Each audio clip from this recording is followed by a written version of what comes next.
பிரியமானவர்களே, ஆண்டவராகிய இயேசு கிறிஸ்துவின் இனிய நாமத்தில் உங்கள் ஒவ்வொருவருக்கும் எங்கள் அன்பின் வாழ்த்துக்கள். இன்றைக்கும் இந்த வேதமே மனமகிழ்ச்சி என்ற இந்த பைபிள் ஸ்டடி ப்ரோக்ராம் மூலமாக உங்களை சந்திப்பதில் எங்களுக்கு மிகுந்த மகிழ்ச்சி. ஒவ்வொரு வாரமும் ஒவ்வொரு காரியத்தை ஒவ்வொரு டாபிக்ல நம்ம டிஸ்கஸ் பண்றது ஆண்டவர் நம்மளுக்கு கொடுத்த கிருபை இல்லையா? நிறைய காரியங்களை கற்றுக் கொடுத்து வருகிறார். நிறைய நமக்குள்ள மாற்றத்தை ஆண்டவர் ஏற்படுத்தி வருகிறார். நிறைய பேர் இந்த பைபிள் மெடிடேஷனை நாங்கள் ஃபாலோ பண்ணுறோம், நிறைய பேருக்கு ஃபார்வர்ட் பண்ணுறோம், எங்களுக்கு மிகவும் ஆசீர்வாதமாக இருக்கிறதுன்னு சொல்லி மெசேஜ் அனுப்பும்போது நமக்கு ரொம்ப சந்தோஷமாக இருக்கிறது. உண்மையிலே நம்ம வேதத்தை நம்ம தியானிக்கும் பொழுது நமக்கு ரொம்ப சந்தோஷம். வேதமே நமக்கு மனமகிழ்ச்சி என்னெல்லாம் நம்ம வேதத்தில் பார்க்கும் பொழுது இது எவ்வளோ பெரிய ஒரு பாக்கியம் இல்லையா? குடும்பமாக தியானித்தோம், சபையாக தியானித்தோம். இப்போ ஆங்காங்கே எந்தெந்த இடத்துல இருக்கிறோமோ அந்த இடத்துல இருந்து நம்மோடு கூட ஒரு குழுவாக இணைந்து எல்லாரும் பைபிளை தியானிப்பது இது ஒரு வித்தியாசமான ஒரு அனுபவம். இதற்காக ஆண்டவருக்கு நன்றி செலுத்துகிறோம். உண்மையிலே இந்த ஒரு டெக்னாலஜியில் ஒரு நல்ல ஒரு வளர்ச்சியை கர்த்தர் கொடுத்து நம்மை ஒன்றிணைத்ததற்காக கர்த்தருக்கு ஸ்தோத்திரம்.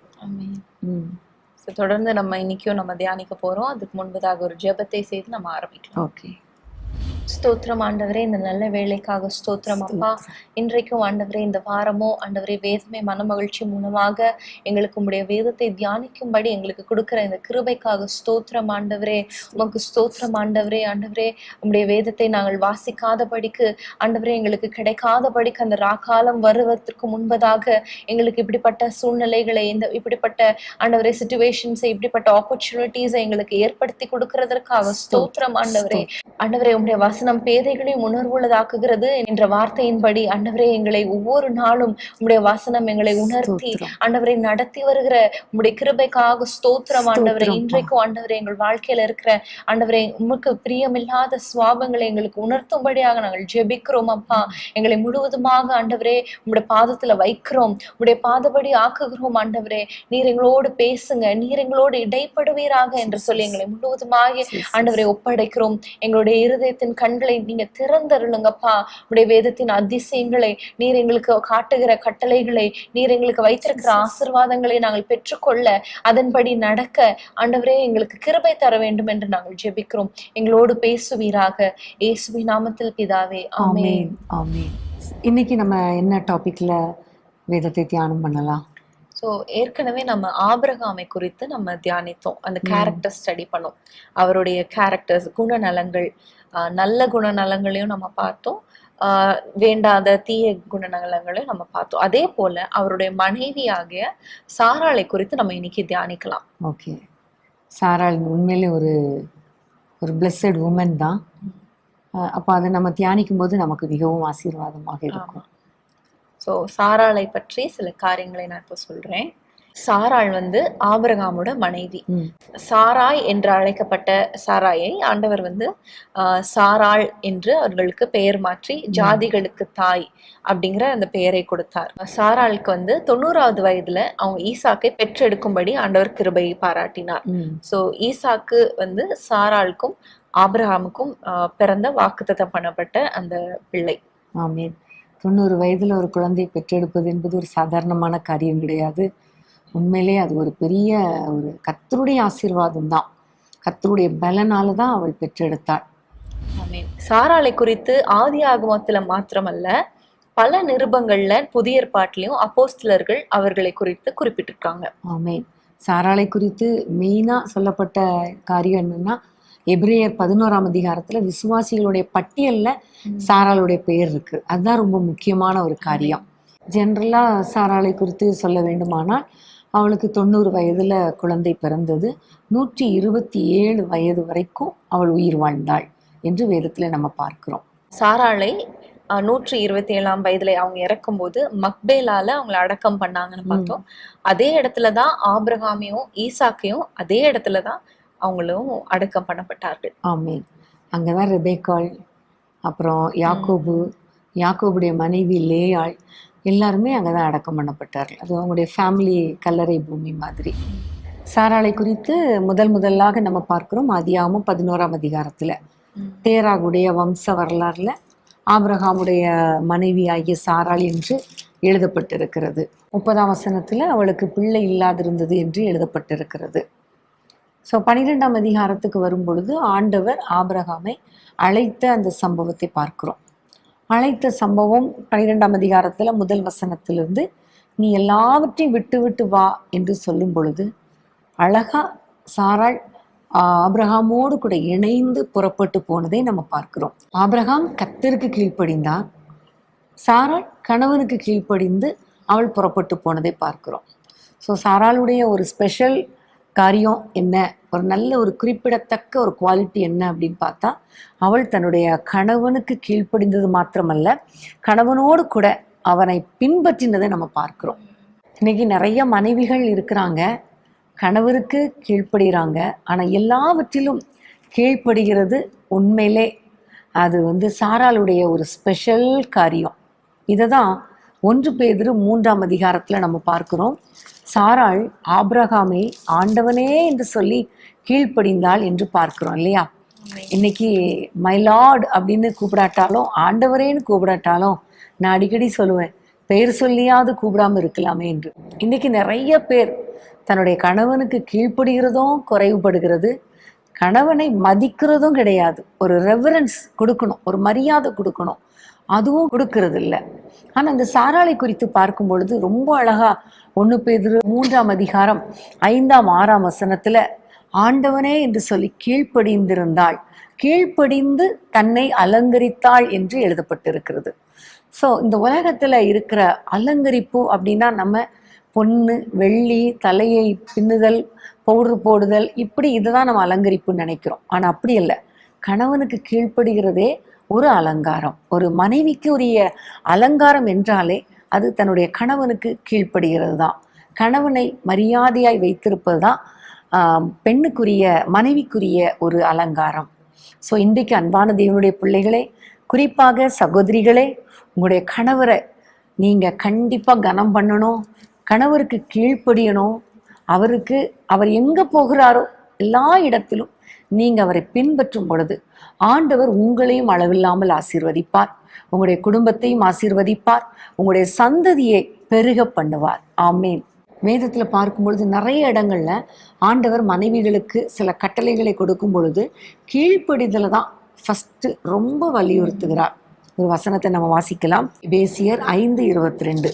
மனைவிகளே கர்த்தருக்கு கீழ்ப்படுகிறது போல உங்கள் சொந்த புருஷருக்கும் கீழ்ப்படியுங்கள்.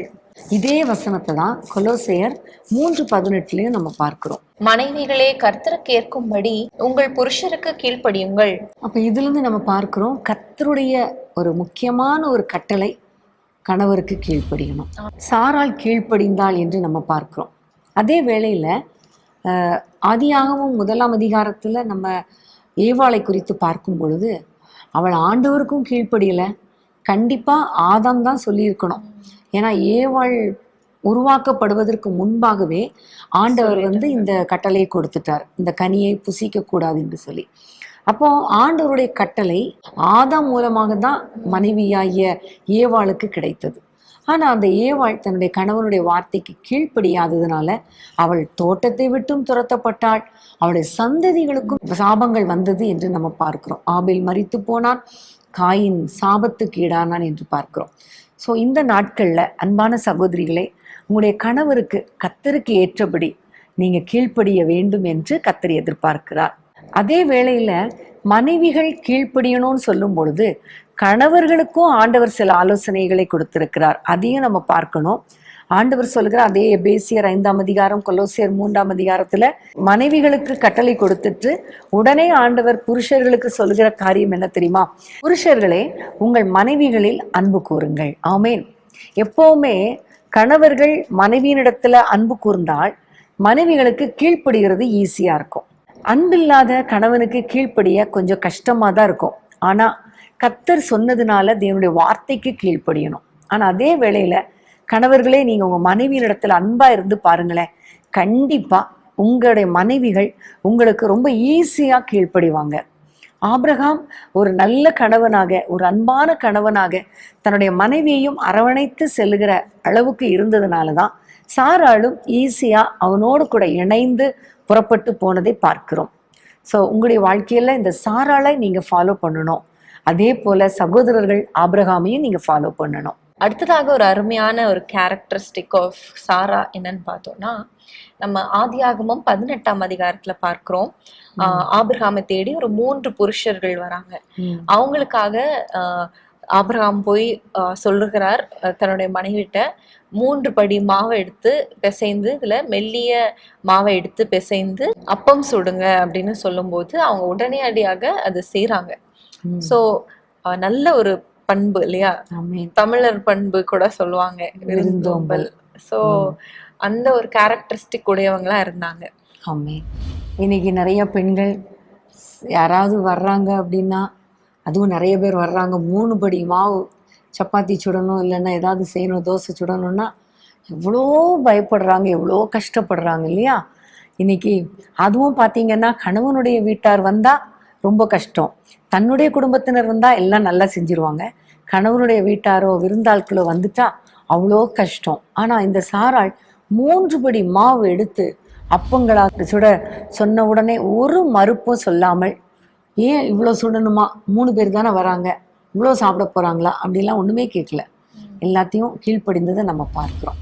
இன்னும் சில பேர் இப்படிலாம் சண்டை போடுவாங்க, நான் கேள்விப்பட்டிருக்கேன். இந்த மாதிரி யாரை கேட்டு வர சொன்னீங்க வீட்டுக்கு சாப்பிட்றதுக்கு, யாரை கேட்டு உங்க அம்மாவை வர சொன்னீங்க அப்படின்லாம் சண்டை போடுவாங்கன்னு சொல்லி இங்க பார்க்கிறோம். ஆபிரகாம் வந்து சாராள் கிட்ட டிஸ்கஸ் பண்ணணும், ஒரு பெர்மிஷன் கூட கேட்கல. இந்த மாதிரி 3 பேரை நான் சாப்பாடு கொடுக்கறதுக்கு நான் வர சொல்றேன் அப்படின்னு ஒண்ணுமே கேட்கல. அவங்க 5ஆம் வசனத்துல நம்ம பார்த்தோம்னா, நீங்கள் உங்கள் இருதயங்களை திடப்படுத்த கொஞ்சம் அப்பம் கொண்டு வருகிறேன் என்று அவராகவே வந்து சொல்லி சாராள் கிட்ட வந்து அப்பத்தை செய் அப்படின்னு தான் சொல்லுகிறார்.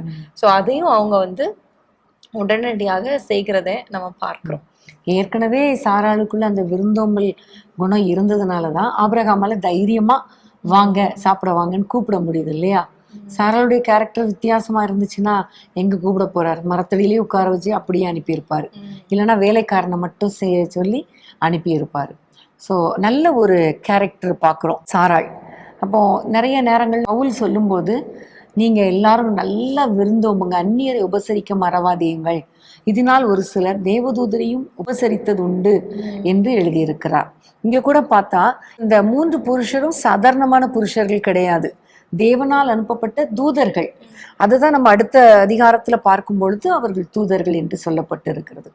ஸோ அந்நியரை உபசரித்ததுனால தேவனிடத்திலிருந்து வந்த தூதர்களையே உபசரிக்கக்கூடிய பாக்கியத்தை இந்த சாராள் பெற்றுக்கொண்டாள். உண்மையிலே ஆண்டவர் சொல்லுகிறார், இந்த சிறியரில் ஒருவருக்கு எதை செய்தீர்களோ அதை எனக்கே செய்தீர்கள் என்று ஆண்டவர் சொல்லியிருக்கிறார். ஸோ இந்த நாட்கள்ல ஏழைகளுக்கு உதவணும், அந்நியரை உபசரிக்கணும், குறிப்பா குடும்பத்தினரை உபசரிக்கணும். குறிப்பா உங்களுடைய கணவன் குடும்பத்தினரை, சகோதரிகள் நீங்க அதிகமா நீங்க உபசரிங்க. நிச்சயமா கர்த்தர் உங்கள் குடும்பத்தை கர்த்தர் ஆசீர்வதிப்பார். அதற்கேற்ற பலன் கர்த்தரிடத்திலிருந்து வரும். ஏன்னா நீங்க தேவதூதரையும் உபசரிக்கிறதுக்கும் கர்த்தரை உபசரிக்கிறதுக்கும் சமமாகி விடுகிறது. அடுத்ததாக நம்ம சாராளுடைய கேரக்டர் பார்க்கும்போது எபிரேயர் 11ஆம் அதிகாரம் 11ஆம் வசனத்துல நம்ம வாசிக்கலாம். விசுவாசத்தினாலே சாராளும் வாக்குத்தத்தம் பண்ணினவர் உண்மையுள்ளவர் என்றெண்ணி கற்பம் தரிக்க பலன் அடைந்து வயது சென்றவளா இருந்தும் பிள்ளை பெற்றாள்.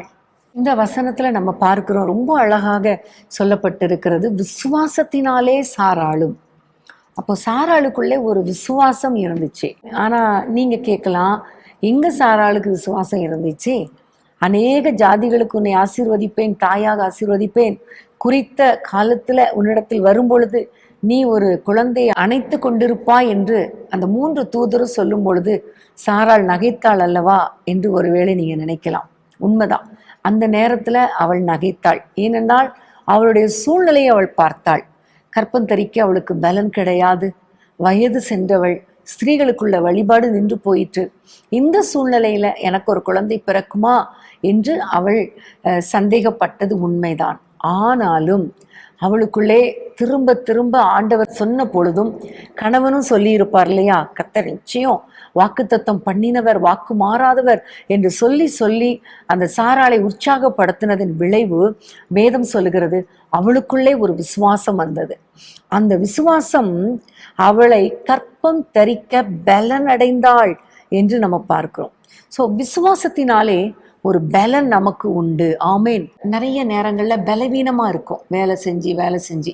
அப்படிப்பட்ட சூழ்நிலையில கர்த்தர் கொடுத்த வாக்குத்தத்தங்கள், கர்த்தர் நமக்கு சொன்ன காரியங்கள், இவை எல்லாவற்றையும் கன்ஃபஸ் பண்ண அறிக்கை செய்ய விசுவாசிக்க நம்மை அறியாத ஒரு பலன் நம்மை நிரப்புகிறத நம்ம பார்த்துருக்கிறோம். நிறைய காரியங்கள் நடக்காத பொழுது சோர்வுகள் வருவது உண்மைதான். சோர்வுகள் வந்த உடனே அந்த நேரத்துல பலனற்று போனது போல இருக்கும்.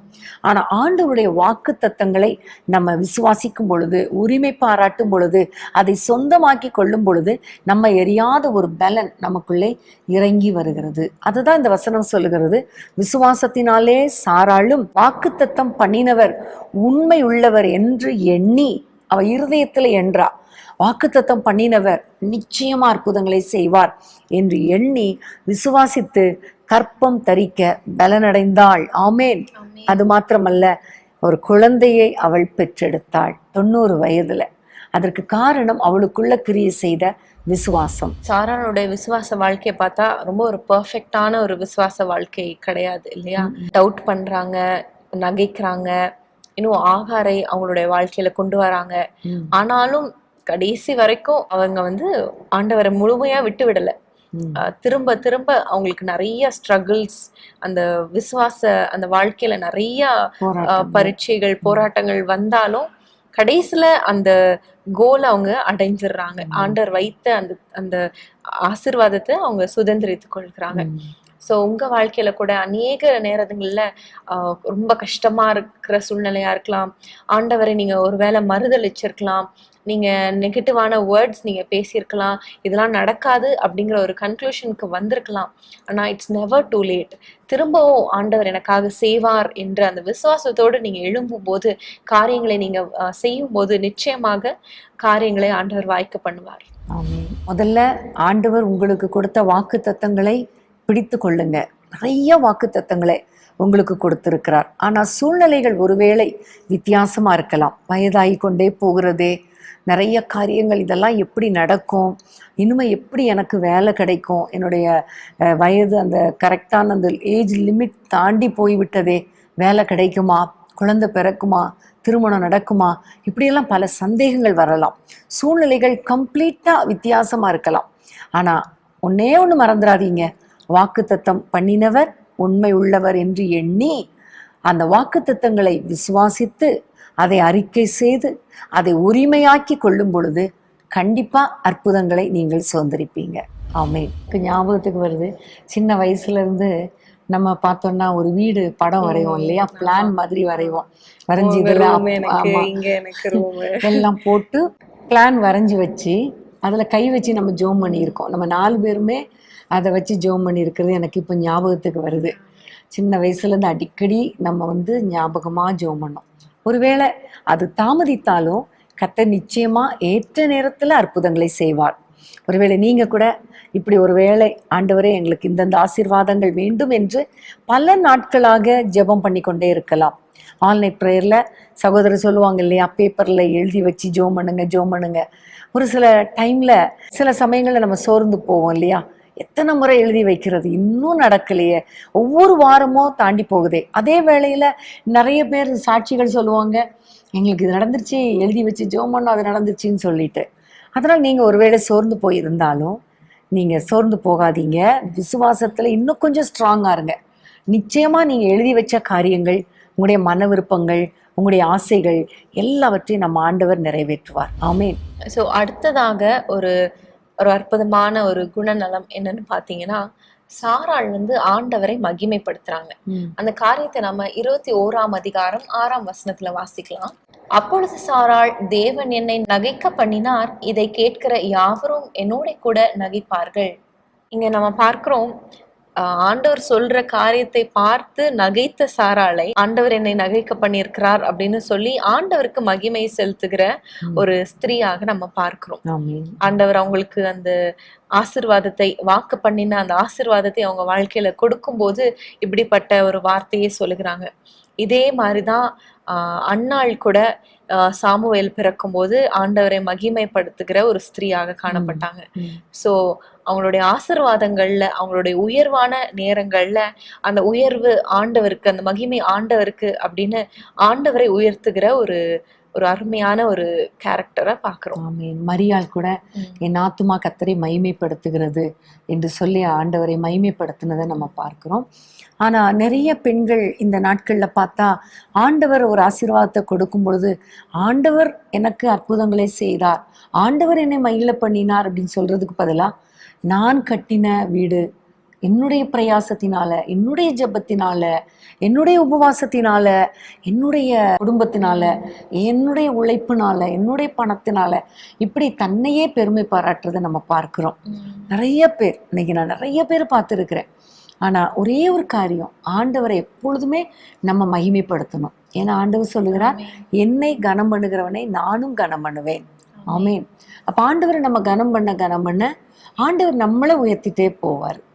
ஆனா அதே வேளையில நம்மளை பெருமைப்படுத்த அன்னைக்கு நேபுகாத் நேச்சார் அந்த அரண்மனையை பார்த்து, நான் கட்டின மகா பெரிய பாபிலோன் அல்லவா அப்படி சொன்ன உடனே தள்ளப்பட்டார். அதனால பெருமையே இருக்கக்கூடாது, நம்மளை நாமளே பெருமைப்படுத்தி கொள்ளக்கூடாது, கர்த்தரை மகிமைப்படுத்தணும் எல்லா சூழ்நிலையிலும்.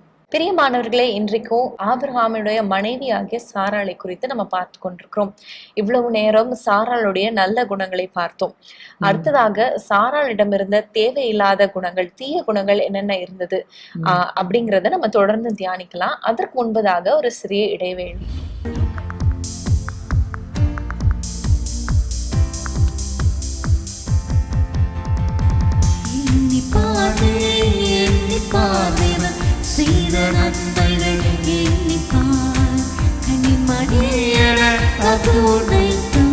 கருத்து சுமந்ததை எண்ணிப்பார், கண்ணின் மணியன காத்து உன்னைத்தும் கருத்து சுமந்ததை எண்ணிப்பார். எண்ணிப்பார் நீ எண்ணிப்பார், தேவன் செய்த நன்மைகள் எண்ணிப்பார், கண்ணின் மணியன காத்து உன்னைத்தும் கருத்து சுமந்ததை எண்ணிப்பார், கண்ணின் மணியன காத்து உன்னைத்தும் கருத்து சுமந்ததை எண்ணிப்பார். வாக்குத்தவரான தேவன் உன்னை வாக்கின்படி காத்தார் எண்ணிப்பார், வாக்குத்தவரான தேவன் உன்னை வாக்கின்படி காத்தார் எண்ணிப்பார். புகிடமின்றி தவித்த வேளை போஷித்து காத்ததை எண்ணிப்பார், புகிடமின்றி தவித்த வேளை போஷித்து காத்ததை எண்ணிப்பார். எண்ணிப்பார் நீ எண்ணிப்பார், தேவன் செய்த நன்மைகள் எண்ணிப்பார், கண்ணின் மணியன காத்து உன்னைத்தும் கருத்து சுமந்ததை எண்ணிப்பார், கண்ணின் மணியன காத்து உன்னைத்தும் கருத்து சுமந்ததை எண்ணிப்பார். தாயும் தந்தையும் மறந்த போதும் தாங்கி அணைத்ததை எண்ணிப்பார், தாயும் தந்தையும் உன்னை மறந்த போதும் தாங்கி அணைத்ததை எண்ணிப்பார். தாய் மறந்தாலும் நான் மறவேன் என தயவை காத்ததை எண்ணிப்பார், தாய் மறந்தாலும் நான் மறவேன் என தயவை காத்ததை எண்ணிப்பார். எண்ணிப்பார் நீ எண்ணிப்பார், தேவன் செய்த நன்மைகள் எண்ணிப்பார், கண்ணின் மணியன காத்து உன்னைத்தும் கருத்து சுமந்ததை எண்ணிப்பார், கண்ணின் மணியன காத்து உன்னைத்தும் கருத்து சுமந்ததை எண்ணிப்பார். அறியாமல் உள்ள காலங்களை தேவன் மாறாமல் இருந்ததை எண்ணிப்பார், அறியாமல் உள்ள காலங்களை தேவன் மாறாமல் இருந்ததை எண்ணிப்பார். அறிந்தும் அறியா செய்த பிழைகள் அனைத்தும் பொறுத்ததை எண்ணிப்பார், அறிந்தும் அறியா செய்த பிழைகள் அனைத்தும் பொறுத்ததை எண்ணிப்பார். எண்ணிப்பார் நீ எண்ணிப்பார், தேவன் செய்த நன்மைகள் எண்ணிப்பார், கண்ணின் மணியன காத்து உன்னைத்தும் கருத்து சுமந்ததை எண்ணிப்பார், கண்ணின் மணியன காத்து உன்னைத்தும் கருத்து சுமந்ததை சுமந்து மந்தையில் சேர்த்ததை எண்ணிப்பார். தூரமாய் சென்ற உன்னை தூக்கி சுமந்து மந்தையில் சேர்த்ததை எண்ணிப்பார். ஆரங்கள் சூட்டி அலங்கரித்து ஆலயமாக்கினார் எண்ணிப்பார். ஆரங்கள் சூட்டி அலங்கரித்து ஆலயமாக்கினார் எண்ணிப்பார். எண்ணிப்பார் நீ எண்ணிப்பார் தேவன் செய்த நன்மைகள் எண்ணிப்பார். கண்ணின் மணியன காத்து உன்னை கருத்து சுமந்ததை எண்ணிப்பார். கண்ணின் மணியன காத்து உன்னை தம் கருத்தில் சுமந்ததை எண்ணிப்பார். சீக்கிரம் வருவேன் என்றுரைத்தவரை சீக்கிரம் காண்பதை எண்ணிப்பார். சீக்கிரம் வருவேன் என்றுரைத்தவரை சீக்கிரம் காண்பதை எண்ணிப்பார். துயரங்கள் நீக்கி கண்ணீர் துடைத்து தாம் மார்போடு அணைப்பதை எண்ணிப்பார். துயரங்கள் நீக்கி கண்ணீர் துடைத்து தாம் மார்போடு அணைப்பதை எண்ணிப்பார். எண்ணிப்பார் நீ எண்ணிப்பார் தேவன் செய்த நன்மைகள் எண்ணிப்பார். கண்ணின் மணியன காத்து உன்னை தம் கருத்து சுமந்ததை எண்ணிப்பார். கண்ணின் மணியன காத்து உன்னை தம் கருத்து சுமந்ததை எண்ணிப்பார். கண்ணின் மணியன காத்து உன்னை கருத்து சுமந்ததை எண்ணிப்பார். கண்ணின் மணியன காத்து உன்னை தம் கருத்து சுமந்ததை எண்ணிப்பார். பிரியமானவர்களே, மீண்டும் வேதமே மனமகிழ்ச்சியில உங்களை வரவேற்கிறோம். இன்றைக்கும் நம்ம சாராளை குறித்து நம்ம தியானித்து கொண்டிருக்கிறோம். ஜாதிகளின் தாயாகிய சாராள், விசுவாச தாயாகிய சாராளை குறித்து தியானித்து கொண்டிருக்கிறோம். இவ்வளவு நேரம் நம்ம சாராளின் நல்ல குணங்கள் என்னென்ன இருந்தது அப்படின்றத நம்ம பார்த்தோம். முதலாவது, சாராள் தன்னுடைய புருஷனுக்கும் ஆண்டவருக்கு கீழ்ப்படுகிறது போல தன்னுடைய புருஷனுக்கும் கீழ்ப்படுகிற ஒரு நல்ல மனைவியா இருந்தாங்க நம்ம பார்த்தோம். இரண்டாவதாக, அவங்க இடத்துல வந்தவங்களை நல்ல உபசரிக்கிறவங்களா இருந்தாங்க நம்ம பார்த்தோம். மூன்றாவதாக நம்ம பார்த்தோம், அவங்க விசுவாசத்துல அவங்க வல்லவங்களா இருந்தாங்க அப்படின்றத பார்த்தோம். நான்காவதாக, ஆண்டவரை மகிமைப்படுத்துகிற ஒரு ஸ்திரீயா இருந்தாங்க என்பதை நம்ம பார்த்தோம். அடுத்ததாக, சாராளிடம் இருந்த பேட் குவாலிட்டிஸ், என்னென்ன தீய குணங்கள், தேவையில்லாத சுவாபங்கள் என்னென்ன இருந்தது நம்ம பார்க்கலாம். பிரியமானவர்களே, சாராளிடம் இருந்த தேவையில்லாத ஒரு தீய சுவாபம் என்ன அப்படின்னு பாத்தீங்கன்னா, அவங்க பொய் சொல்கிறதுல ஒருமனப்பட்டாங்க. எப்படி ஆண்டவருடைய வார்த்தையில கீழ்ப்படுகிறதுல அவங்க கரெக்டா இருந்தாங்களோ, அதே போல ஆபிரகாமுடைய வார்த்தையும் கீழ்ப்படுகிறதுல கரெக்டா இருந்தாங்க. ஆனா அது நல்ல வார்த்தை இல்ல, அது ஒரு பொய் சொல்கிற ஒரு காரியமாய் காணப்பட்டு இருந்தது. இதை குறித்து நம்ம ஆதியாகமம் 12:13 நம்ம வாசிக்கலாம். ஆகையால் உன் நிமித்தம் எனக்கு நன்மை உண்டாகும்படிக்கு உன்னாலே என் உயிர் பிழைக்கும்படிக்கும் நீ உன்னை என் சகோதரி என்று சொல் என்றான். சோ இந்த சம்பவம் நம்ம எல்லாருக்குமே தெரியும். ஆபிரகாம் பிரயாணப்பட்டு அப்படியே எகிப்துக்கு வரும்போது அங்க பார்வோன் இடத்துல நீ என்னை என்னோட சகோதரி நீ அப்படின்னு சொல்லு, அப்பதான் நான் காப்பாத்தப்படுவேன் அப்படின்றதுக்காக அவர் சொல்லுகிறார். அதே போல அவங்க சொல்றாங்க. சோ இங்க ஒரு தீய காரியம், அதாவது பொய் சொல்லுகிறது. ஆண்டவருடைய கட்டளைகள்ல ஒண்ணு பொய் சொல்லாதிருப்பாயாக, இல்லையா? அந்த ஒரு காரியம் அவங்களிடத்துல காணப்பட்டது. அதாவது 2 பேரும் ஒருமனப்படுறாங்க. இதேதான் நம்ம புதிய ஏற்பாட்டுல கூட நம்ம பாக்குறோம். அனனியாவும் சப்பிராலும் ஆவியானவருக்கு விரோதமாக பொய் சொல்லுகிறதுல ஒருமனப்பட்டார்கள் அப்படிங்கிறத பார்க்கிறோம். சோ இங்க அவங்க 2 பேருக்குள்ள அந்த ஒருமனப்பாடு இருந்தது. ஆனா அது நல்ல விதமான ஒரு காரியத்துக்காக இல்ல, அதை நம்ம இங்க பார்க்கிறோம். சகோதரின்னு சொல்லுன்னு ஆபிரகாம் சொன்ன உடனே ஒரு ஆலோசனை கொடுத்துருக்கலாம். எதுக்கு சொல்றீங்க? நம்மளை அழைச்சது ஆண்டவர், நம்மளை புறப்பட சொன்னது ஆண்டவர், வழியெல்லாம் பாதுகாக்க மாட்டாரா? ஆண்டவர் கண்டிப்பா பாதுகாப்பார், நம்ம ஏன் பொய் சொல்லணும் அப்படின்னு ஒரு ஆலோசனை கொடுத்துருக்கலாம். ஆனா ஒரு நல்ல ஆலோசனை கொடுக்கல. இன்றைக்கு அன்பான சகோதரிகள், உங்களுடைய குடும்பத்துக்கு நல்ல ஆலோசனை கொடுக்கிற நல்ல ஒரு ஸ்திரீயாக இருக்கணும். உங்களுடைய பிள்ளைகளுக்கு நல்ல ஆலோசனை கொடுக்கணும், கணவருக்கு நல்ல ஆலோசனை கொடுக்கணும், உங்களுடைய பெற்றோருக்கு கூட நல்ல ஆலோசனை கொடுக்கிற ஒரு சகோதரியாக இருக்கணும். அதே போல சகோதரர்களும் உங்களுக்குள்ளே ஒருமனப்பாடு இருக்கணும். ஆனா நல்ல விதத்துல இருக்கணும், தவறான காரியத்துல ஒரு மனப்பாடு இருக்கக்கூடாது. இது ஹஸ்பண்ட் அண்ட் ஒய்ஃப் ரிலேஷன்ஷிப்ல மாத்திரம் இல்ல, அநேக ரிலேஷன்ஷிப்ஸ்ல நம்ம இதை பார்க்கலாம்.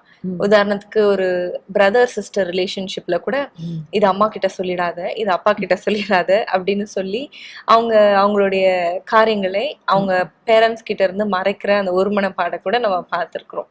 ஸோ அது கூட நம்ம பண்ணக்கூடாது.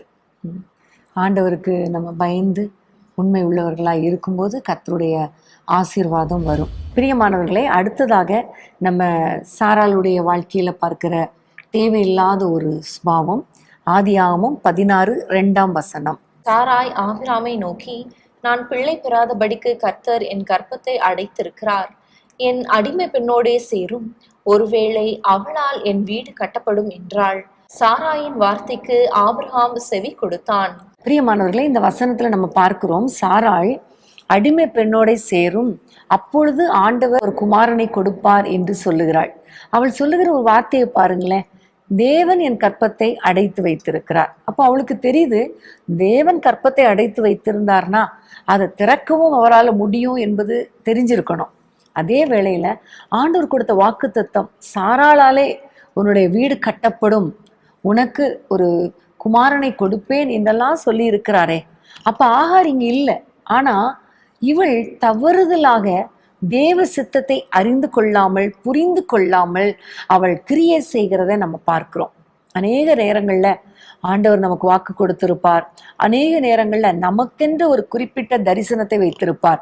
ஆனா அதை அறியாமல், அதை புரிந்து கொள்ளாமல், அதை நாம் எடுத்துக்கொள்ளாமல் வேறு விதத்துல நம்ம கிரியை செய்ய ஆரம்பிக்கிறது ஆண்டவருக்கு அது பிடிக்கவே பிடிக்காது. தேவ சித்தத்துக்கு நம்மை அர்ப்பணிக்கணும், தேவ சித்தத்தின்படி வாழணும், தேவ சித்தம் நிறைவேற காத்திருக்கணும். இங்க பார்க்கும் பொழுது காத்திருக்கிற ஒரு குணம் இந்த சாராளுக்கு இல்லை. கர்த்தர் சொல்லியிருக்கிற ஒரு குறித்த காலத்துல உனக்கு ஒரு குழந்தையை தருவேன். ஆனா அந்த குறித்த காலம் வருகிற வரைக்கும் அவளுக்கு காத்திருக்க விருப்பம் இல்லை. அதனாலதான் குறுக்கு வழியில ஏதாவது செய்யலாம் அப்படின்னு செய்யறான். பிரியமானவர்களே, இன்றைக்கு நாம் சாராளுடைய வாழ்க்கையிலிருந்து கற்றுக்கொள்கிற காரியம், நமக்கென்று வைத்த ஆசீர்வாதங்களை நாம் ஆண்டவரிடத்திலிருந்து பெறுகிற வரைக்கும் நம்ம காத்திருக்கணும். அது மாத்திரமல்ல, இவள் தவறாக யோசித்தது மாத்திரமல்ல, ஆபிரகாமையும் அதற்கு கீழ்ப்படியும்படி ஃபோர்ஸ் பண்ணி கட்டாயப்படுத்துகிறதை நம்ம பார்க்கிறோம். ஸோ அதனால ஆபிரகாமும் அவளுக்கு வார்த்தைக்கு கீழ்ப்படுகிறான். ஆபிரகாமும் ஆண்டவரிடத்துல கொஞ்சம் கேட்டிருக்கலாம், விசாரிக்காமலே சாராளுக்கு கீழ்ப்படிந்துட்டான். ஸோ இதுவும் ஒரு தவறான ஒரு காரியம்தான். நானும் தப்பு பண்ணுவேன், என்னுடைய கணவனும் தப்பு பண்ணணும், என்னுடைய குடும்பத்தினரும் அதே தப்பு பண்ணணும் அப்படின்னு கட்டாயப்படுத்துறது ஒரு பெரிய மிஸ்டேக். இன்னைக்கு நிறைய குடும்பங்களில் பார்த்தா வருமானத்துக்கு மீறி நிறைய ஆடம்பரமான செலவு செய்கிறதுக்காக ஹஸ்பண்டை ஃபோர்ஸ் பண்ணி லஞ்சம் வாங்க வைக்கிற பெண்கள் இருக்காங்க. நிறைய பேர் ஓட்டி பாருங்க, அதிகமாக வேலைக்கு போங்க, அதனால நிறைய சம்பளம் கிடைக்கும், ஞாயிற்றுக்கிழமை கூட வேலைக்கு போங்க, அதனால சம்பளம் வரும் என்று கணவனை கட்டாயப்படுத்துகிற நிறைய பெண்களை பார்க்கிறோம். ஆண்டவரிடத்துல ஜெபம் பண்ணா ஆண்டவர் தேவைகளை சந்திப்பார் இல்லையா? நம்ம ஆண்டவரை நோக்கி பார்க்கும் பொழுதெல்லாம் அவர் குறைவுகளை நிறைவாக்குறவர், தேவைகளை சந்திக்கிறவர், வருமானத்தை பெருக்கி கொடுக்கிற தேவன். 5 அப்பத்தையும் 2 மீனையும் வைத்து அவ்வளோ பேருக்கு போஷித்த தேவனால நம்முடைய குடும்ப தேவைகளை சந்திக்க முடியுமா? முடியாதா? முடியும். ஆனா இன்னைக்கு கணவனை தீய வழியில கட்டாயப்படுத்துகிற நிறைய பெண்களை நம்ம பார்க்கிறோம். இன்னைக்கு அன்பான சகோதரிகளே, இன்றைக்கு ஒன்றை புரிந்து கொள்ளுங்க, நீங்க தேவனுடைய சித்தத்துக்கு மாறா போகக்கூடாது, கர்த்தருடைய வார்த்தைக்கு மாறாக போகக்கூடாது. அதே போல உங்களுடைய குடும்பத்தினரையும் கர்த்தருடைய சித்தத்துக்கு, கர்த்தருடைய திட்டத்துக்கு மாறாக அவர்களையும் நீங்க கட்டாயப்படுத்தக்கூடாது. சரியா?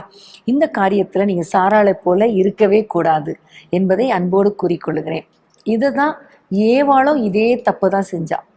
அவள் பறித்து புசித்தாள், சரி அதோட விட்டுருக்கலாம். ஆனா அப்படி இல்லை, ஆதாம் இடத்துலையும் கொடுத்து அவனையும் புசிக்க வைத்ததை நம்ம பார்க்கிறோம். ஸோ இன்னைக்கு பெண்கள் ரொம்ப ஜாக்கிரதையா இருக்கணும். ஆவதும் பெண்ணாலே அழிவதும் பெண்ணாலேன்னு உலகம் பொதுமக்கள் சொல்றாங்க. ஆனா நம்ம அப்படி இருக்கக்கூடாது. நம்ம வேதம் சொல்லுகிறபடி புத்தியுள்ள ஸ்திரீ தன் வீட்டை கட்டுகிறாள் என்று சொல்லுகிறபடி நம்ம ஒரு புத்தியுள்ள ஸ்திரீயாக, குடும்பத்தை கட்டுகிற ஒரு ஸ்திரீயாக நம்ம இருக்கணுமே தவிர நம்முடைய கைகளினால அதை இடித்து போடுகிற ஒரு ஸ்திரீயாக நம்ம இருக்கக்கூடாது. பிரியமானவர்களே, அடுத்ததாக நம்ம சாராளுடைய இன்னொரு கெட்ட ஒரு சுவாபம் என்னன்னு பார்த்தோம்னா, நம்ம ஆதியாகமம் 18:12 வாசிக்கலாம். ஆகையால் சாராள் தன் உள்ளத்திலே நகைத்து, நான் கிழவியும் என் ஆண்டவன் முதிர்ந்த வயதுள்ளவருமான பின்பு எனக்கு இன்பம் உண்டாயிருக்குமோ என்றாள். எதற்காக இப்படி சொன்னாங்க அப்படின்னு பார்த்தோம்னா 10th verse நம்ம வாசிக்கலாம். 10ஆம் வசனம். அப்பொழுது அவர், ஒரு உற்பவ கால திட்டத்தில் நிச்சயமாய் உன்னிடத்திற்கு திரும்ப வருவேன், அப்பொழுது உன் மனைவியாகிய சாராளுக்கு ஒரு குமாரன் இருப்பான் என்றார். சாராள் அவருக்கு பின்புறமாய் கூடார வாசலில் இதை கேட்டு கொண்டிருந்தாள். ஸோ ஆண்டவரிடத்துல வந்த ஒரு வார்த்தையை கேட்டு அவங்க நகைக்கிறத நம்ம பார்க்கிறோம். ஸோ அவங்க சூழ்நிலையை பார்த்து இது எப்படி நடக்கும் அப்படின்னு ஆண்டவர் பேர்ல விசுவாசம் இல்லாம போன ஒரு காரியத்தை நம்ம பார்க்கிறோம். எந்த சூழ்நிலையிலும் ஆண்டவரை சார்ந்து இருப்பது தான் ஆண்டவருடைய சித்தம். அதுதான் ஆண்டவர் நம்ம இடத்துல எதிர்பார்க்கிறார் இல்லையா? புதிய ஏற்பாட்டுல நம்ம பார்த்தோம்னா படவுல அலைவு படும் போது, அதாவது அந்த சீஷர்கள் மறுக்கரைக்கு போகும்போது பெருங்காற்றினால் அந்த படவு அலைவு பட்டது அப்படின்னு பார்க்கிறோம்.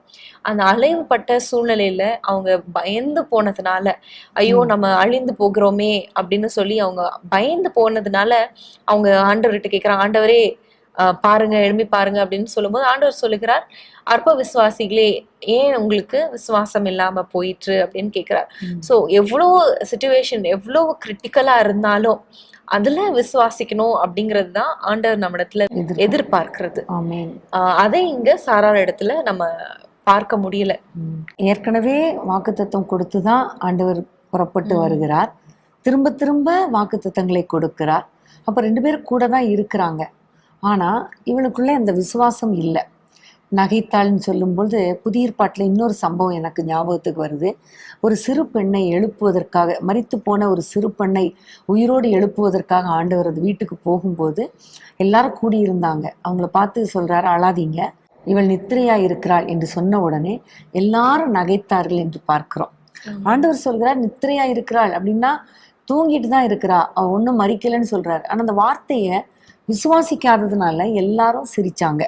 அப்பதான் ஆண்டவர் சொன்னார், நகைத்தவர்கள் எல்லாரும் நீங்க வெளியில போங்க என்று சொல்லிவிட்டு பிள்ளையின் தகப்பனையும் தாயையும் சீஷர்களையும் மாத்திரம் உள்ள கூட்டிட்டு போய் உயிரோடு கூட எழுப்பினார் என்று நம்ம பார்க்கிறோம். தலித்தாகுமி என்று சொல்லி உயிரோடு கூட எழுப்பினார்.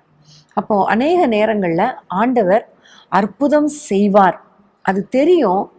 ஆனாலும் இவர் எங்க எங்களுக்கு செய்ய போறார், மற்றவங்களுக்கு தான் செய்வார், எனக்கு செய்வாரா, இவ்வளோ காலமாச்சு, இனிமே எங்க செய்ய போகிறார் அப்படிங்கிற ஒரு ஏளனமான ஒரு நகைப்பு இல்லை. விசுவாசம் இருக்கும் ஒரு நேரம், ஆனாலும் சோர்வை வெளியே காட்டாம ஒரு நகைப்பு, அதெல்லாம் எங்க நடக்கும் அப்படிங்கிற மாதிரி. இன்னொரு பக்கம் அவிசுவாசத்தின் எதிரொலிப்பு தான் பயத்துல அலறது. ஒரு பக்கம் நகைப்பு, ஒரு பக்கம் பயத்துல அழுறது. இது எல்லாமே அவிசுவாசத்தின் அடையாளம். ஆனா அந்த அதை நம்ம தூக்கி வீசிட்டு நிச்சயமா கர்த்தர் அற்புதங்களை செய்வார். சாராளும் அப்புறமா பார்த்தா விசுவாசத்துக்குள்ள வந்துட்டா. அதை நம்ம முதல்ல டிஸ்கஸ் பண்ணோம். ஆனாலும் அவளுக்குள்ள அந்த நகைப்பு இருந்துச்சு. இன்னைக்கு உங்க வாழ்க்கையில நீங்க சோர்ந்து போகாதீங்க. வாக்குத்தத்தம் இன்னும் நிறைவேறலையே, அல்லது ஒரு பெரிய அற்புதத்தை இதை செய்வேன்னு சொல்லும் பொழுது இது எனக்கு நடக்குமா அப்படின்னும் அவிசுவாசமா நகைக்காதீங்க. கர்த்தர் உங்க வாழ்க்கையில மகிமையான காரியங்களை செய்வார். ஆமென். பிரியமானவர்களே, அடுத்ததாக சாராள் இடத்துல காணப்படுகிற இன்னொரு பேட் குவாலிட்டியை நம்ம பார்க்கும் பொழுது, அவள் தன்னுடைய அடிமை பெண்ணாகிய ஆகாரை கடினமாய் நடத்தினாள் என்று நம்ம பார்க்கிறோம். வசனத்தை வாசிப்போமா? ஆதியாகமம் 16:6. அதற்கு ஆபிராம் சாராயை நோக்கி, இதோ உன் அடிமை பெண் உன் கைக்குள் இருக்கிறாள், உன் பார்வைக்கு நலமானபடி அவளுக்கு செய் என்றான். அப்பொழுது சாராய் அவளை கடினமாய் நடத்தினபடியால் அவளை விட்டு ஓடி போனாள். பிரியமானவர்களே, இந்த சாராள் தான் ஆகாரை தன்னுடைய கணவருக்கு மறுமனையாட்டியாக கொடுத்தான். அவள் குழந்தை உண்டான உடனே வேதம் சொல்லுகிறது, ஆகார் கொஞ்சம் அற்பமாய் பார்த்தாள் என்று சொல்லி.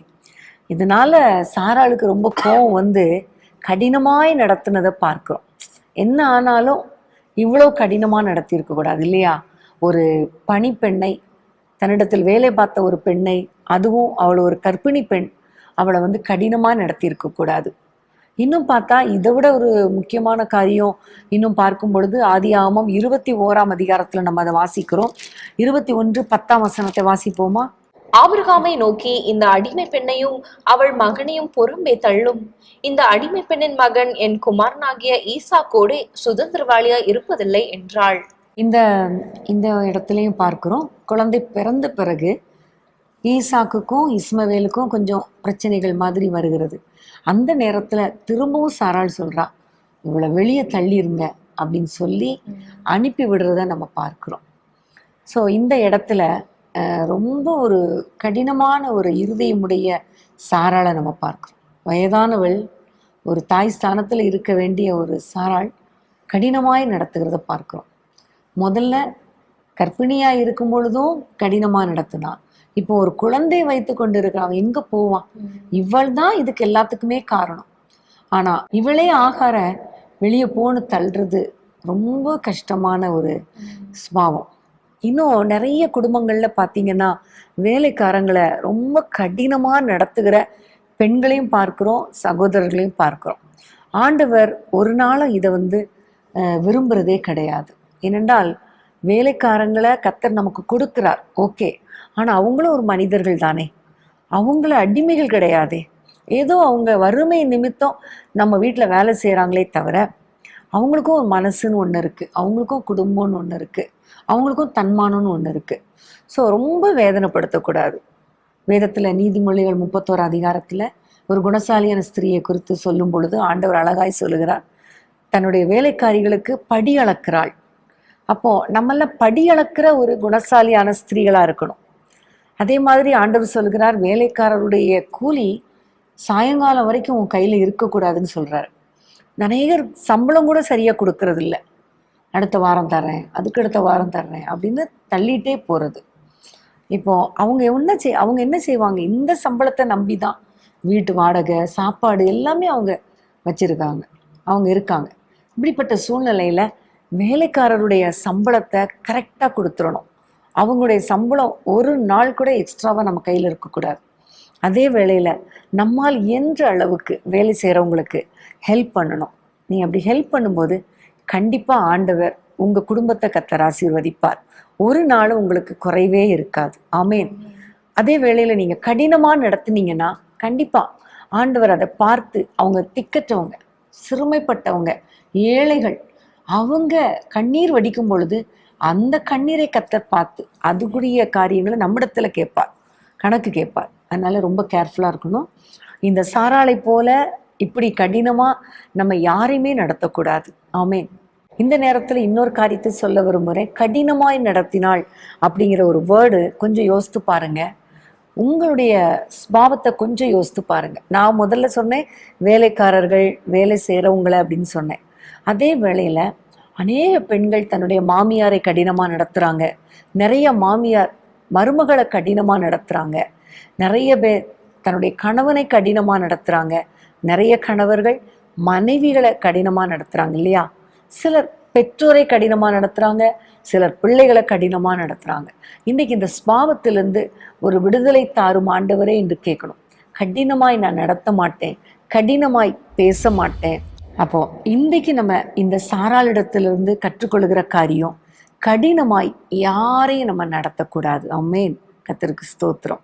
நீதிமொழிகளில் நம்ம பார்க்கிறோம், மெதுவான பிரதியுத்திரம் உக்கிரத்தை மாற்றும், கடுஞ்சொற்களோ கோபத்தை எழுப்பும். ஸோ நம்முடைய வாய்ஸ் ஏற ஏற ஏற மற்றவங்களுக்கு அது கோபத்தை எழுப்புகிறதா மாறுது. அதே வேளையில் சாஃப்டாக பேச நம்ம கற்றுக்கொள்ளும் பொழுது அது எவ்வளோ பெரிய உக்கிரமாக இருந்தாலும் அதை அப்படியே மாற்றிடும். ஸோ இன்னைக்கு பெண்கள் குறிப்பாக நம்ம மெதுவாக சாஃப்டாக நம்ம பேசுகிறவங்களாகவும், மற்றவர்களை ரொம்ப சாஃப்டாக ஹேண்டில் பண்ணுறவங்களாகவும், கடினமாய் நடத்தாதவர்களாகவும் மாற நம்மை அர்ப்பணிப்போமா? நிச்சயமாக ஆண்டவர் இதற்கேற்ற ஆசீர்வாதங்களை நம்முடைய வாழ்க்கையில் நமக்கு கட்டளையிடுவார். பிரியமானவர்களே, இன்றைக்கு ஒரு அருமையான ஒரு கேரக்டர் ஸ்டடியை நம்ம பண்ணோம். அதாவது ஒரு நபருடைய முழு குணநலங்களை நம்ம இன்னைக்கு தியானித்தோம். சாராளை குறித்து நம்ம இன்னைக்கு தியானிக்க ஆண்டவர் கிருபை பாராட்டினார். ஆபிரகாமின் மனைவியாக அந்த ஜாதிகளின் தாயாகிய சாராளை குறித்து தான் நம்ம இன்னைக்கு தியானித்தோம். அவங்க கிட்ட என்னென்ன குணநலங்கள் இருந்தது என்பதை நம்ம தியானித்தோம் இல்லையா? முதலாவதாக கணவனுக்கு கீழ்ப்படுகிற ஒரு நல்ல மனைவியாக இருந்தாங்க நம்ம பார்த்தோம். இரண்டாவதாக வந்தவர்களுக்கு நல்ல உபசரிப்பு செய்த ஒரு நல்ல ஸ்திரீயாக நம்ம பார்த்தோம். மூன்றாவதாக விசுவாசித்து ஒரு பெரிய ஆசீர்வாதத்தை ஆண்டவர் வாக்குத்தத்தம் பண்ணின அந்த ஆசீர்வாதத்தை சுதந்திரித்து கொண்டாங்க என்பதை நம்ம பார்த்தோம். நான்காவதாக தன்னுடைய உயர்ந்த நிலைமையில ஆண்டவருக்கு அந்த மகிமையை செலுத்தி ஆண்டவரை மகிமைப்படுத்தின ஒரு ஸ்திரீயாக இருந்தாங்க நம்ம பார்த்தோம். அது மாத்திரமல்ல, சாராளிடம் இருந்த தீய குணங்கள், பேட் குவாலிட்டிஸ் என்னென்ன என்பதையும் நம்ம இன்னைக்கு தியானித்தோம். முதலாவதாக தன்னுடைய கணவனோட கூட இணைந்து பொய் சொல்லுகிறதுல ஒருமனப்பட்டாங்க என்பதை நம்ம பார்த்தோம். இரண்டாவதாக ஆண்டவர் அவங்களுக்கு வாக்குத்தத்தம் பண்ணி இருந்தும் அதை அறியாமல் செயல்பட்ட ஒரு சாராளை நம்ம பார்த்தோம். மூன்றாவதாக அந்த செயல்பாட்டுல கணவனையும் வற்புறுத்தி ஆண்டருடைய சித்தத்தின்படி நடக்க விடாம வழிவிலக செய்த ஒரு மனைவியாக பார்த்தோம். நான்காவதாக ஆண்டவர் இப்படி ஆசீர்வதிப்பேன் அப்படின்னு சொல்லும் போது சூழ்நிலையை பார்த்து இது எப்படி நடக்கும் அப்படின்னு நகைத்த ஒரு ஸ்திரீயை நம்ம பார்த்தோம். கடைசியாக நம்ம பார்த்தோம், அடிமை பெண்ணாகிய ஆகாரை அவங்களே அவங்க குடும்பத்துக்குள்ள இணைத்து பின்பு கடுமையாக நடத்தின ஒரு ஸ்திரீயை நம்ம பார்த்தோம். இப்படிப்பட்ட கெட்ட குணநலங்கள் நம்ம இடத்துல காணப்படக்கூடாது, நம்ம வாழ்க்கையில இருக்கக்கூடாது. அதற்கு மாறாக அவங்க கிட்ட இருந்த நல்ல குணங்கள், ஆண்டவருக்கு கீழ்ப்படிதல், ஆண்டவர் பேர்ல வைக்கிற விசுவாசம், இன்னும் ஆண்டவரை மகிமைப்படுத்துதல், குடும்பத்துல மற்றவர்களுக்கு பெரியவர்களுக்கு கீழ்ப்படுகிற அந்த சுவாபங்கள் காணப்படணும் என்று சொல்லி நம்ம ஜெபிக்கலாம். ஸ்தோத்திர ஆண்டவரே, நன்றியோடு நாங்கள் துதிக்கிறோம் அப்பா. இவ்வளவு நேரமும் ஆண்டவரே சாராளை குறித்து ஆராய்ந்து பார்க்க கர்த்தர் கொடுத்த கிருபைக்காக ஸ்தோத்திரம். நிறைய காரியங்களை எங்களுக்கு கற்றுக் கொடுத்தீரே, அதற்காக ஸ்தோத்திரம் அப்பா. அவளிடத்திலிருந்து காணப்பட்ட ஆண்டவரே நல்ல குணங்களின் படி அப்பா நாங்கள் உமக்கு கீழ்ப்படுகிறவர்களாக, ஆண்டவரே எங்களுடைய குடும்பத்தினருக்கு கணவருக்கு கீழ்ப்படுகிறவர்களாக எங்கள் ஒவ்வொருவரையும் நீர் மாற்ற வேண்டும் என்று நாங்கள் ஜெபிக்கிறோம் அப்பா. ஆண்டவரே விருந்தோம்புகிற ஆண்டவரே அந்த நல்ல குணம், உம்மை மகிமைப்படுத்துகிற குணம், ஆண்டவரே விசுவாச வாழ்க்கையில முன்னேறுகிற ஒரு குணம் எங்களுக்குள்ளே காணப்படும்படி கர்த்தர் கிருபை பாராட்டுவீராக. சாராளை போல கர்த்தாவே நாங்கள் விசுவாசத்தோடு கூட எல்லா சூழ்நிலைகளிலும் ஆண்டவரே அதை ஜெயிப்பதற்கான பலனை நாங்கள் பெற்றுக்கொண்டு உம்முடைய நாமத்தை மகிமைப்படுத்த கர்த்தர் எங்களுக்கு கிருபை கொடுங்கப்பா. எல்லாவற்றிலும் உம்மை உயர்த்துகிற ஒரு வாழ்க்கை வாழ கர்த்தர் கிருபை பாராட்டுங்க. அதே வேளையில ஆண்டவரே சாராளிடத்திலே காணப்பட்ட தேவையில்லாத தீய சுபாவங்கள் எங்களை விட்டு விலகட்டும் கர்த்தாவே. உம்முடைய சித்தத்துக்கு எங்களை அர்ப்பணிக்காத வாழ்க்கை வேண்டாம் ஆண்டவரே. அப்பா உமக்கு பிரியமாய் வாழ்ந்து உம்முடைய நாமத்தை மகிமைப்படுத்தணுமே, உம்முடைய வாக்குத்தத்தங்களை நாங்கள் உண்மையாய் விசுவாசிக்கணுமே கர்த்தாவே. மற்றவர்களை அன்போடு நாங்கள் நடத்தணுமே அப்பா. ஆண்டவரே இப்படிப்பட்ட நல்ல சுபாவங்களை எல்லாம் கர்த்தர் எங்களுக்கு கொடுப்பீராக நாங்கள் ஜெபிக்கிறோம். ஆண்டவரே உமக்கு நன்றி அப்பா. ஒருவேளை நாங்கள் எந்தெந்த காரியங்களிலே குறைவுபட்டு இருக்கிறோமோ அந்தந்த காரியங்களிலெல்லாம் எங்களுக்கு உணர்த்தின தேவன் எங்களை சரிப்படுத்தி சீர்படுத்தி எங்களை நிலைநிறுத்த வேண்டும் என்று நாங்கள் ஜெபிக்கிறோம். உம்முடைய வருகை வரும்பொழுது எங்களை மாசற்றவர்களாக குற்றமற்றவர்களாக உம்முடைய வருகையை நிறுத்த வேண்டும் என்று நாங்கள் ஜெபிக்கிறோம் அப்பா. வலுவாதபடி எங்களை காக்கிற தேவனை உம்முடைய வருகை வரைக்கும் எங்களை வழி நடத்துவீராக. எங்களோடு கூட இணைந்து அப்பா இந்த நிகழ்ச்சியை பார்த்து கொண்டிருக்கிற ஒவ்வொருவருக்காக நாங்கள் ஜெபிக்கிறோம் அப்பா. ஒவ்வொருவருடைய குடும்பங்களையும் ஆசீர்வதிப்பீராக. என்னென்ன ஆசீர்வாதங்கள் எல்லாம் இல்லையோ அந்த பிள்ளைகளுக்கு ஆண்டவரை ஆசீர்வாதங்களை அளவில்லாமல் ஆண்டவரை நீர் கொடுக்க வேண்டும் என்று ஜெபிக்கிறோம் அப்பா. எல்லா தடைகள் மாறட்டும், எல்லா குறைவுகள் நிறைவாகட்டும் ஆண்டவரே. நிரம்பி வழிகிற ஆசீர்வாதங்களினால சந்தோஷமான நாட்களினால உம்முடைய பிள்ளைகளை ஆண்டவரே நிரப்ப வேண்டும் என்று திருப்தியாக்க வேண்டும் என்று உம்மை நோக்கி நாங்கள் பார்க்கிறோம் அப்பா. எல்லா கட்டுகள் உடைக்கப்படட்டும். இவர்களுக்கு விரோதமாக பேசப்படுகிற ஆண்டவரை காரியங்கள் எல்லாம் இயேசுவின் நாமத்தில் ஆண்டவரே ஸ்டாப் பண்ணுவீராக ராஜா. உடைய பிள்ளைகளை ஆசீர்வதிங்க. நன்மையும் கிருபையும் தொடரட்டும். ஒரு சந்தோஷமான குடும்ப வாழ்க்கை வாழ, சந்தோஷமான எதிர்காலத்தை பெற்றுக்கொள்ள உடைய பிள்ளைகளுக்கு கிருபை பாராட்ட வேண்டும் என்று ஜெபிக்கிறோம். வீட்டுக்குள்ளே வாக்குவாதம், கோபம், சண்டை, சச்சரவு ஒன்றும் வேண்டாம் கர்த்தாவே. ஒரு மெதுவான ஒரு சாஃப்டான நேச்சரை உடைய பிள்ளைகளுக்கு கொடுத்து சமாதானமான சூழ்நிலை கொடுத்து சந்தோஷமாய் வாழ கர்த்தர் கிருபை பாராட்டுவீராக. ஆண்டவரே உமக்கு ஸ்தோத்திரம். ஆண்டவரே நீர் எங்களுக்கு வாக்குத்தத்தம் பண்ணின ஒவ்வொரு ஆசீர்வாதங்களையும் சுதந்திரித்துக் கொள்ள கிருபை தாரும். இயேசுவின் நாமத்தில் ஜெபிக்கிறோம் பிதாவே. ஆமென். ஆமென். ஆமென். பிரியமானவர்களே, இந்த எபிசோட உங்களுக்கு மிகுந்த பிரயோஜனமாக இருந்த இருந்திருக்கோம் நாங்க நினைக்கிறோம். ரொம்ப கம்மியான டைம்ல ஆண்டவர் நிறைய காரியங்களை நம்மளுக்கு கற்றுக் கொடுத்திருக்கிறார். நம்ம பிராக்டிக்கலா நம்மளுடைய டெய்லி லைஃப்ல நம்ம இதெல்லாம் நம்ம அபியாசப்படுத்தும் போது ஆண்டவர் நம்ம வாழ்க்கையிலையும் பெரிய அற்புதங்களை செய்வார். ஆமீன். இதே மாதிரி இன்னும் நிறைய கேரக்டர் ஸ்டடி நீங்கள் கூட பண்ணலாம். ரெபேக்காலை எடுத்துக்கொள்ளலாம், ஏவாளை குறித்து நம்ம தியானம் பண்ணலாம். இப்படி நிறைய பழைய ஏற்பாட்டு ஸ்திரீகள், புதிய ஏற்பாட்டு ஸ்திரீகள், பழைய ஏற்பாட்டு பரிசுத்தவான்கள், புதிய ஏற்பாட்டு பரிசுத்தவான்கள், இப்படி ஒவ்வொருத்தரையாக எடுத்து ஒரு அட்லீஸ்ட் வாரத்துக்கு ஒரு கேரக்டர் ஸ்டடி பண்ணாலே நல்லாயிருக்கும். ஸோ இது உங்களுக்கு ஒரு மாடல் தான் நாங்கள் பண்ணி காட்டுறோம். இன்னும் நிறைய காரியங்களை நீங்கள் மெடிடேட் பண்ணுங்கள். ஆண்டவர் உங்களுக்கு நிறைய காரியங்களை கற்றுக் கொடுப்பார். என்னென்ன செய்யணும், என்னென்ன செய்யக்கூடாது, எப்படி நடக்கணும், எப்படி நடக்கக்கூடாது, இதெல்லாம் ஆண்டவர் கற்றுக் கொடுக்கும் பொழுது உடனே ஒப்பு கொடுத்து ஜெபம் பண்ணுங்க. கர்த்தர் உங்கள் வாழ்க்கையில் மகிமையான காரியங்களை செய்வார். ஆமென். மீண்டும் அடுத்த வாரம் வேதமே மனமகிழ்ச்சியில் உங்களை நாங்கள் சந்திக்கிறோம். கர்த்தர் உங்கள் ஒவ்வொருவரையும் அளவில்லாமல் ஆசீர்வதிப்பாராக. ஆமென். பிரியமானவர்களே, நாளை இரவு ஞாயிற்றுக்கிழமை இரவு 9:30 மணிக்கு இரவு ஜெபம் இருக்கிறது. நீங்கள் அதில் கலந்து கொள்ளும்படி உங்களை அன்புடன் கேட்டுக்கொள்கிறோம். 1 மணி வரைக்கும் தான் இந்த இரவு ஜெபம். ஸோ டக்குன்னு முடிஞ்சிரும். குடும்பமாக கலந்து கொண்டு ஆசீர்வாதங்களை பெற்றுக்கொள்ளுங்கள். அன்பான தேவனுடைய பிள்ளைகளே, இச்செய்தி உங்களுக்கு மிகுந்த ஆசீர்வாதமாக இருந்ததென்று நாங்கள் நம்புகிறோம். தொடர்ந்து எங்கள் செய்திகளை கேட்டு கர்த்தருக்குள் ஆசீர்வதிக்கப்பட ஜீசஸ் மீட்ஸ் மினிஸ்ட்ரீஸ் என்கிற எங்கள் யூடியூப் சேனலை சப்ஸ்கிரைப் செய்யுங்கள். மேலும் உங்கள் ஜெப உதவிக்கு எங்களோடு நீங்கள் தொடர்பு கொள்ள வேண்டிய தொலைபேசி எண் 9842252836 மற்றும் 7299546363. Email gpsrobinson@hotmail.com. கர்த்தர் உங்களை ஆசீர்வதிப்பாராக.